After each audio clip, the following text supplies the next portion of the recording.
السلام عليكم ورحمة الله وبركاته. ازيكم عاملين ايه؟ النهاردة هنعمل صينية بطاطس بالفراخ، بس مش في الفرن، هنعملها على البوتاجاز عادي خالص. الاول شايفين الجمال، شايفين اللون، شايفين لون الفراخ كأنها معمولة تحت الشواية. بس قبل ما ابدأ الفيديو ياريت اللي لسه ما اشتركتش او اللي لسه ما اشتركش معايا في قناتي يشترك ويفعل الجرس وكلمة الكل علشان يوصل لكم كل فيديوهاتي. وطبعا ما تنسوش الشير واللايك. الطريقة سهلة جدا وبسيطة. معايا صينية على النار اهي فيها زيت. اول ما يسخن الزيت نروح مدهين بالفراخ على طول، وطبعا هنقلب الفراخ على الناحيتين علشان تاخد اللون الذهبي الجميل زي ما انتم شايفين كده.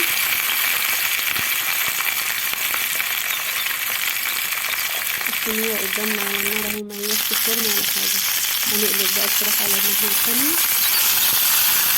تمام كده.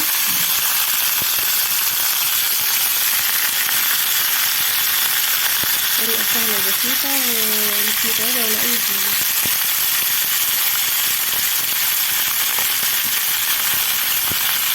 الزيت كده غليتني شوية بصراحة. يلا خلاص تمام كده زي ما انتم شايفين. الناحية التانية لازم تبقى باللون الجميل ده.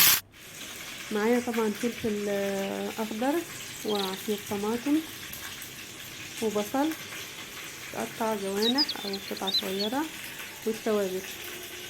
ودي بقى التكة اللي هتخلي الوصفة دي جميلة جدا وباللون اللي انتوا شفتوه في الأول ده. أول ما الفراخ توصل للون ده كده من ناحيتين هنزل بقى عليهم بالتوابل، بابريكا وفلفل اسود وقرفة وكمون، وهقلب كله مع بعضه. وانتوا هتلاحظوا دلوقتي لون الفراخ ولون الصوص، وهي دي التكة اللي بقولك عليها اللي هي هتخلي لون الفراخ بالشكل الجميل اللي شفناه في أول الفيديو.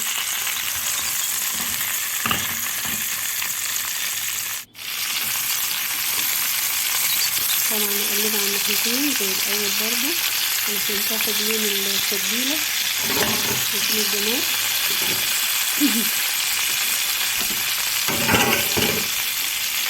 دلوقتي هنزل بالبصل وهقلب الفراخ مع البصل تقليبة كده حلوة. ولما البصل ياخد لون مكرمل أو ذهبي خفيف كده هنزل طبعا عليه بالفلفل الأخضر. تمام كده. وبرضه هنقلب تقليبة كده خفيفة لحد ما الفراخ تاخد طعم البصل والفلفل والتوابل.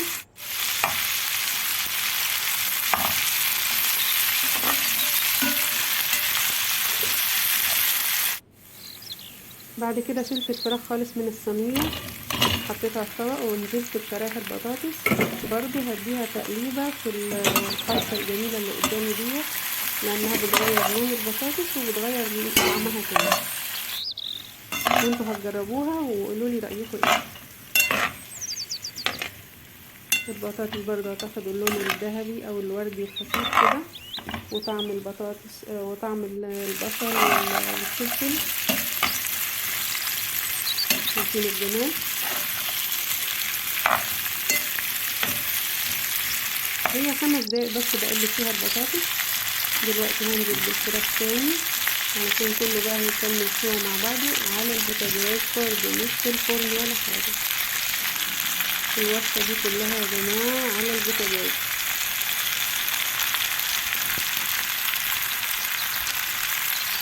هنزل بالصلصة على الفراخ والبطاطس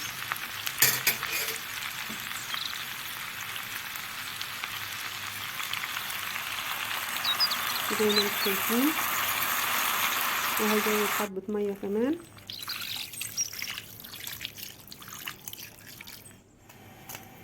وطبعا هنظبط الملح في الاخر،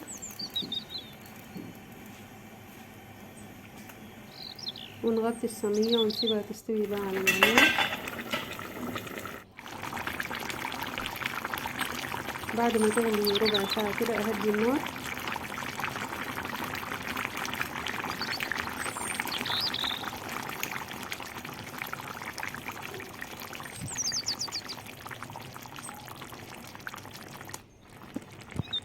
كده تمام كده ما شاء الله، الصينية خلاص بقت جاهزة. يلا بقى نغرف احلى فراخ واحلى صينية بطاطس عملناها مع بعض.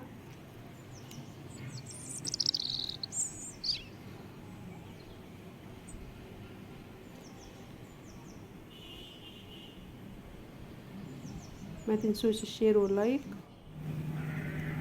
علشان تحتفظوا بالفيديو عندكم وفي اي وقت تشوفوا الوصفة.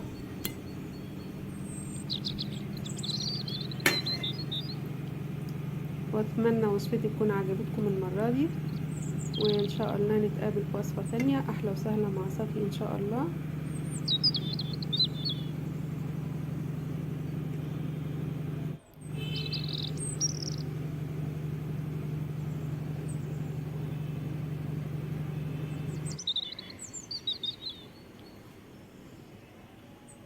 مع السلامة.